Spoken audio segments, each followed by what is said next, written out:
చంద్రబాబు గారు అతి త్వరలోనే రాష్ట్రంలో నాణ్యమైన తక్కువ రేటుకి మద్యం ఇవ్వాలని నిర్ణయం తీసుకోవడం జరిగింది. మంచి నిర్ణయమేనా? నిర్ణయం మంచిది. ఏది ఇంతవరకు అవ్వలేదు కదా. అవుతుంది. అక్టోబర్ 1వ తారీఖు నుంచి స్టార్ట్ చేస్తామని చెప్పి అక్టోబర్ చూడండి, రేపు ఆగస్టు 15 నుంచి ఉచితం బస్సులు అన్నాడు. మరి అమ్మవాడి బళ్ళ అన్నాడు. ఆయన ఎక్కి రెండు నెలలు అయింది. ఆయన సంతకం పెట్టింది ఇంతవరకు పడలా. అమ్మవాడి సంతకం పెట్టాడో పెట్టలేదో తెలియదు. క్రితం సంవత్సరం అప్పుడు ఇంతవరకు పడలా. ఆయన దిగిపోయి 2 నెలలు అయింది. అప్పుడు పడాలి మాకు. మేమేమి అంటాడో నొక్కేసాను అంటాడు. నొక్కేసేది మాకు పడలేదు కదా. అమ్మవాళ్ళకి రైతు భరోసా పడలేదు. 40 సంవత్సరాల వాళ్ళు పడలా. అవన్నీ ఎప్పుడు పడదు? ఆయన ప్రతి వాళ్ళకి 15,000, 1,500 అంటాడు. ఎంతమంది చదువుకుంటే అంతమంది 15,000, 15,000 ఇంతవరకు పడలేదు కదండి. మరి వాళ్ళకి కూడా ఇబ్బంది కదా. ఏదో ఇప్పుడేమనుకున్నారు, జగన్ ప్రభుత్వం బాగుందన్న అన్నారు కదా కొంతమంది.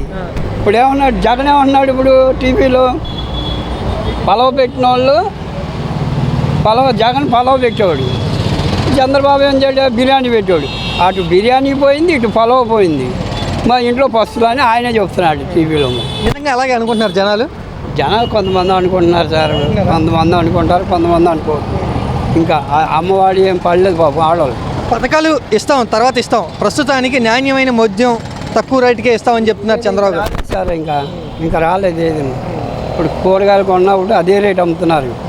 ఇప్పుడు టమాటాలు తగ్గిపోయినాయి అంటున్నారు. మరి కొట్టోళ్ళ రేట్ల, మార్కెట్లో రేట్లు అలాగే ఉంటాయి. ఇప్పుడు మార్కెట్లో 40 రూపాయలు అమ్మేప్పుడు అలా 50 రూపాయలు అమ్ముతారు. ఎందుకంటే మళ్ళీ అక్కడ తీసుకెళ్ళినప్పుడు 10 రూపాయలు మిగలాలి వాళ్ళకి.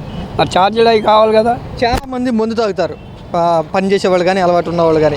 ఇట్లా తక్కువ రేటుకి మద్యం ఇస్తారంటే వాళ్ళకి సంతోషం, హ్యాపీయే కదా. వాళ్ళకి సంతోషం కాదంటల్లా. ఎందుకంటే ఒకటి తాగేవాడు 2 తాగుతాడు, రోడ్డు మీద పడిపోతాడు. లాభం ఏముంది? అంతే కదా. ఇప్పుడు 100 రూపాయలకి నువ్వు 50కి ఒకటి ఇస్తున్నావు. 100 రూపాయలకి ఇప్పుడు దాకా 100 అన్నారు. 100 తీసుకెళ్ళి 2 కాళ్ళు తాగుతాడు, రోడ్డు మీద పడిపోతాడు, ఇంటికి వెళ్ళాడు. ఆడు భార్య పిల్లలు ఏమవుతారు అక్కడ? అసలు ఇది తీసేస్తేనే పోద్దండి. చేస్తల్లా అసలు ఏ ప్రభుత్వం కూడా చేస్తల్లా. రోడ్లు పడిపో ఇప్పుడు జగన్ ఏమన్నారు, జగన్ వచ్చిన తర్వాత పెంచేశారు అన్నారు తాగేవాళ్ళు. ఎందుకు పెంచారు? మీరు మానేస్తారని పెంచాడు. కానీ 300, 400 అయినా మీరు తాగేస్తున్నారు. అప్పు చేసో వడ్డీలు తెచ్చుకొని తాగేస్తున్నారు. ఎందుకు తాగాలని ఆయన అన్నాడు. మీరు తాగేస్తున్నారు. తాగకపోతే ఎలాగ అన్నారు. అందుకే జగన్ అక్కర్లేదు అన్నారు. గుద్దారు. ఇప్పుడు గుద్దేముంది, ఈ మధ్య దాకా తీసేస్తాను అన్నాడు. ఇప్పుడు రేపు పొద్దున 50 చేస్తాడు, నువ్వు 2 కాళ్ళు తాగుతావు. ఆ జగన్ గారు 150 అమ్మేప్పటికి నువ్వు 300, 150 పెట్టి 3 కాళ్ళు తాగుతావు. పొద్దున్న తాగే మధ్యాహ్నం, సాయంకాలం భార్య పిల్లలు ఉసూరు అని ఇంటికాడ ఉంటారు. నువ్వు రోడ్డు పక్కన ఉంటావు. ఏం లాభం? ఏదైనా ఒకటే అయింది. ఎంతైనా తాగబోద్దాడు. 500 చేసినా, ఇప్పుడు చంద్రబాబు 500 చేసినా తాగుతాడు.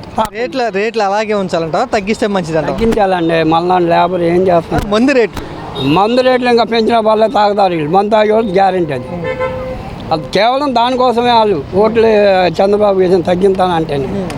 మరి తగ్గించాలి ఆయన. ఆ ఏళ్ళ కోసమే తగ్గించాడు. మరి తగ్గించకపోతే బాగోదు. అది మందు తాగేవాళ్ళ కోసమే కదా. ఇప్పుడు జగన్ గారు ఉంటే రేపు ఇప్పుడు జగన్ ప్రభుత్వం వస్తే మేము హైదరాబాద్ పనికి వెళ్ళాలన్నారు. మరి నిజం అబద్ధం మనకు తెలియదు. నేను పని చేస్తా. ఈ ప్రభుత్వం వస్తే, వైఎస్ ప్రభుత్వం వస్తే మేము హైదరాబాద్ వెళ్ళి కూలికి వెళ్ళాలి, అక్కడ చేసుకోవాలి పని, ఇక్కడ ఉన్నాం అన్నారు. చాలామంది అన్నారు ఆ డైలాగ్. కానీ ఎందుకు? మందు కోసం వెళ్తున్నారా లేదా పని కోసం వెళ్తున్నారా మనకు తెలియదు. ఇక్కడ 150 మీద అక్కడ 100 అమ్ముతున్నారు, మనకు తెలియదు. ఉన్నటువంటి అంబేద్కర్ బొమ్మ గారి దగ్గర వైఎస్ జగన్మోహన్ రెడ్డి గారి పేరు తీసేయటం జరిగింది. అది పేరు తీసేయాలంటావా లేదా ఉంచాలి అంటావా? అది ఉంచాలి. ఆయన ఫస్ట్ పెట్టింది అదే పేరు కదా. ఫస్ట్ నుంచి ఆయన కట్టించింది అదే, ఆయనే కదా కట్టించింది కూడా. ఆయన పేరు పెట్టారు. మీ ప్రభుత్వం వచ్చిన వల్ల మీరు తీసేశారు. ఆయన పేరు మీద ఉన్నాయన్నీ మార్చేశారు. ఒకటేంటి, మీ పెయింట్లు కూడా మీరే ఇచ్చారు. ఎల్లో పెయింట్లు ఇచ్చారు. అవి ఉన్నాయని బద్దలు కొట్టేశారు. ప్రభుత్వం ఆస్తులు సగం బద్దలు కొట్టేశారు. ప్రభుత్వం ద్వారాగా కదా. లాస్ ఎవరికి? జనాల మీద వేస్తారు. మీదేం కాదు కదా, జనాల మీదే కదా ప్రభుత్వం ఆస్తులన్నీ. అవి ప్రభుత్వం ఆస్తులు మీరు ఏం పని చేసింది? అవి అవసరం కదా. ఆయన పేరు మీద ఏమైనా ఉంటే, ఆయన సొంత ఆస్తులు గవర్నమెంట్ ఆయన ఉంటే ఆయన బద్దలు కొట్టుకోండి. ఈ ఎందుకు బద్దలు కొట్టుకుంటాం? మీరు జగన్మోహన్ రెడ్డి మాజీ సీఎం అయిపోయారు కదా, అందుకే తీసేశారు అనుకోవచ్చేమో. అప్పుడు మాజీ సీఎం ఎంతమంది లేరండి. ఎన్టీ రామారావు మాజీ సీఎమే కదా. ఆయన కూడా చనిపోయాడు. రాజశేఖర్ గారు చచ్చిపోయారు. జలగంగారావు చచ్చిపోయాడు. ఈయన ఎవరో చిన్నారెడ్డి చచ్చిపోయాడు. మరి అది ఆంజనేయ ముఖ్యం ఆయన చెప్పి ఆయన కూడా ఉన్నాయి కదా పేర్లు ఎక్కడైనా ఆయన తీసేయలేదు కదా ఎవరను మరి మీ ఇద్దరిలో పగలు పెట్టుకొని అది తీసుకొని జనాన్ని ఏడిపించున్నాను అంతే. ఇదేమైనా కక్ష సాధింపు అంటావా జగన్ గారి మీద ఈ ప్రభుత్వం వాళ్ళది?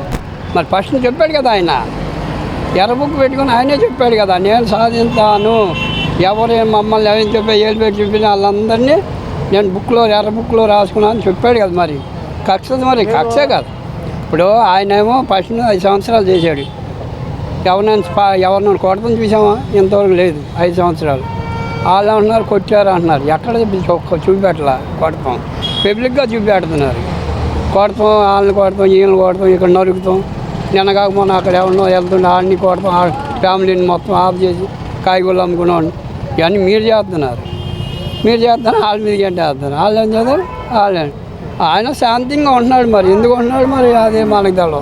జగన్ పేరు తీసేసినా కూడా ఆ విగ్రహాన్ని చూస్తే లేకపోతే ఆ విగ్రహాన్ని ఎవరు పెట్టారంటే ఎవరి పేరు గుర్తుకొచ్చింది? జగన్ పేరు గుర్తుకోదు. అంబేద్కర్ విగ్రహం ఎవరు పెట్టారో పలానా ముఖ్యమంత్రి పెట్టారంటారు. ఇప్పుడు చంద్రబాబు గారు చేశాడు. ఇప్పుడు వైఎస్ కాలనీ పెట్టాడు. చచ్చిపోయినా కూడా ఎవరిదర కాలనీలో ఏ కాలనీ అంటే వైఎస్ కాలనీ ఆయన పేరే కదా ఉండేది. మనం అందరు ముఖ్యమంత్రి పేరు చెప్పండి మీరు. ఆయనే కదా చెప్పింది. చెన్నారెడ్డి గారు, జనార్దన్ రెడ్డి గారు, ఆయన పేరే ఉంది కదా ఇప్పటికి అక్కడ. రాజశేఖర రెడ్డి గారు, ఎన్టీ రామారావు గారు. విజయవాడ అంతా జక్కన్పూడి కాలనీ అంటే ఎవరు చెప్పడు వైఎస్ కాలనీ. మరి ఆయన పేరు ఉన్న వాళ్ళనే కదా వైఎస్ కాలనీ. ఇప్పుడు నువ్వంటే ఇప్పుడు తారక రామారావు నందమూరి రామారావు అని చెప్పారు. జగన్ మీద కోపంతో చేసిన పని అంటావా? వైఎస్ పార్టీలో ఇది ఖర్చు పెట్టుకొని సాధిస్తున్నారు వాళ్ళు. అంతే కదా ఏముంది ఏంటంటే మేము చేస్తలేదు అన్నారు.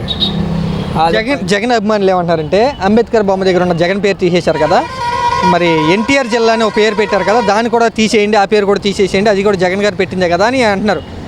అది కూడా చేయాలంటావా? ఫస్ట్ ఈయన చేయించాడు కదా అలాగా. ఇప్పుడు జగన్ గారు తీమాన్లో ఆయన పేరు పెట్టాడు, ఎన్టీఆర్ జిల్లా పెట్టి ఆ ఎన్టీఆర్ జిల్లా అలాగే ఉండాలి, ఇంకా మార్చడానికి లేదు. అది వాళ్ళు తెలుగుదేశం వాళ్ళు మారుతున్నారు అంతే. ఇప్పుడు జగన్ పేరు తీసేస్తాం ఎక్కడ పడితే అక్కడ తీశారు. ఇది ఒకటే కాదు మనం చెప్పాలి, అన్ని పల్లెల్లో బద్దలు కొట్టేశారు. దాని పెద్ద పట్టింపు ఏముంది? తీసేయమంటే తీపోయినా ఒకటి, అన్ని చోట్ల పోయినప్పుడు ఇది ఒకటి లెక్క, ఇంకా అదే లెక్క ఏమి ఉండదు. ఎన్టీఆర్ జిల్లా అనేది తీయకూడదు ఇంకా, ఎందుకంటే ఆ జిల్లా వచ్చేసింది. సరే ఇంకో